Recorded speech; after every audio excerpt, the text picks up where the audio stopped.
प्रकृति के साथ सद्भाव और शांति से रहना सीखना होगा, क्योंकि यह केवल एक सपना नहीं है बल्कि एक आवश्यकता है। सभी लोग मरते तो हैं, पर वास्तव में वे सभी लोग जीते नहीं हैं।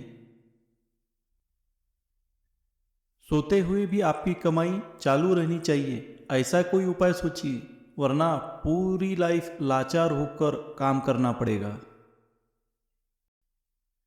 अनियंत्रित इंद्रिय मनुष्य की बुद्धि को विनाश की ओर ले जाती है, और इसलिए सुखमय जीवन के लिए हर एक व्यक्ति को अपने इंद्रियों पर काबू पाना सीखना चाहिए। किसी को जिंदगी में उतनी ही जगह दो जितनी कि वो तुम्हें देता है, वरना या तो तुम खुद रोओगे या वो तुम्हें रुलाएगा। हर चीज का इस संसार में बदलना तय है, बस कर्म अच्छे करें। किसी का जीवन बदलेगा तो किसी का दिल बदलेगा, तो किसी के दिन बदलेंगे। मित्रता आवश्यक है, संबंध भी आवश्यक है, परंतु लाइफ की हर कठिन परिस्थिति यह दर्शाती है कि अकेले रहने की कला का आना भी कितना जरूरी है। समस्याओं का समाधान हमारा सलाहकार कौन है इस बात पर निर्भर करता है, और ये बात बहुत महत्वपूर्ण है, क्योंकि दुर्योधन शकुनी से सलाह लेता था और अर्जुन श्री कृष्ण से सलाह लेता था। अगर धर्म की रक्षा के लिए कोई भी प्रण या कोई भी वचन तोड़ना पड़े तो वो अधर्म नहीं माना जाता है। दूसरों की ज्यादा चिंता मत करो, क्योंकि वह चिंता तुम्हारे विकास को विचलित करेगी। ईश्वर सिर्फ दिशा दिखा सकता है, लेकिन उस पथ पर चलना हमारा काम है, और वास्तविकता में अगर तुम चलना ही नहीं चाहते तो फिर तुम्हारा ईश्वर को दोष देना व्यर्थ है।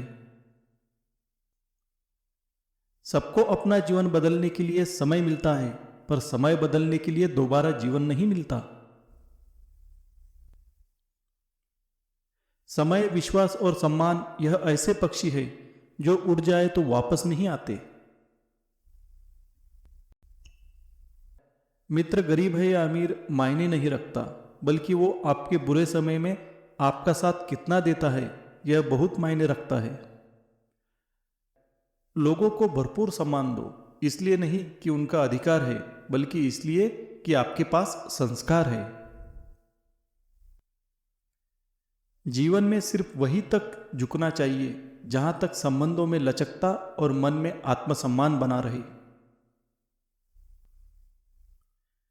निंदा से घबराकर अपने लक्ष्य को न छोड़े, क्योंकि लक्ष्य मिलते ही निंदा करने वालों की राय बदल जाती है। बिना कुछ किए जिंदगी गुजार देने से तो अच्छा है कि जिंदगी को गलतियां करते गुजार देना। ज्यादा खुश होने पर और ज्यादा दुखी होने पर निर्णय नहीं लेना चाहिए, क्योंकि ये दोनों परिस्थितियां आपको सही निर्णय नहीं लेने देती। जैसे उबलते पानी में कभी परछाई नहीं दिखती, ठीक उसी प्रकार परेशान मन में समाधान भी नहीं दिखता है। शांत होकर देखिए, सभी समस्याओं का हल मिल जाएगा। अपने रास्ते खुद चुनिए, क्योंकि आपको आपसे बेहतर और कोई नहीं जानता है। मनुष्य का लालच रेगिस्तान में दिख रहे उस जल के समान होता है, जिसके पीछे जितना भी भागो संतोष प्राप्त नहीं होता। हाथ से किया हुआ दान और मुख से लिया हुआ ईश्वर का नाम कभी भी व्यर्थ नहीं जाता। काबिल बनने के लिए केवल हृदय से स्वच्छ, मेहनती और कर्मशील होना जरूरी है। दो तथ्य हमारे व्यक्तित्व को परिभाषित करते हैं। एक हमारा धीरज जब हमारे पास कुछ न हो, दूसरा हमारा व्यवहार जब हमारे पास सब कुछ हो। उपवास हमेशा अन्न का ही क्यों करे? लालच, चुगली, लोभ, काम, क्रोध और गंदे विचारों का भी होना चाहिए।